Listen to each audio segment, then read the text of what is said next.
عندما ننظر إلى الطريقة التيجانية نجد أن هذه الطريقة قامت على أساس من الكتاب والسنة، فتعاليمها كلها مستقاة من كتاب الله ومن سنة رسول الله صلى الله عليه وسلم.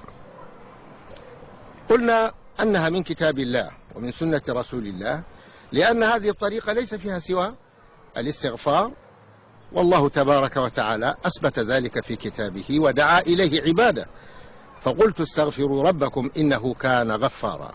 وكذلك بالنسبة للمادة الثانية من أوراد هذه الطريقة تتمثل في الصلاة على النبي صلى الله عليه وسلم. والصلاة على النبي أجمعت الأمة الإسلامية كلها على أنها واجبة على كل مسلم مر في عمره، ثم تبقى مندوبة أو تبقى مطالب بها في بقية الحياة كلها، وأن الإكثار منها يدل دلالة قاطعة على محبة رسول الله صلى الله عليه وسلم. وكلنا نعلم أن محبة رسول الله صلى الله عليه وسلم هي إكسير السعادة.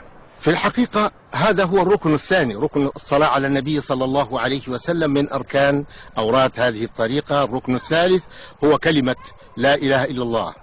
هذه الكلمة قال فيها رسول الله صلى الله عليه وسلم هي كلمة لا تترك ذنبا ولا يسبقها عمل، هي لا تترك للعبد ذنبا ولا يسبقها عمل من الأعمال. والله تبارك وتعالى يقول فاعلم أنه لا إله إلا الله. سيدي أحمد تيجاني رضي الله عنه حين تلقى من فيض الحق عن جده عليه الصلاة والسلام هذه الأوراد، مع ذلك قيدها بأدلة من كتاب الله ومن سنة رسوله.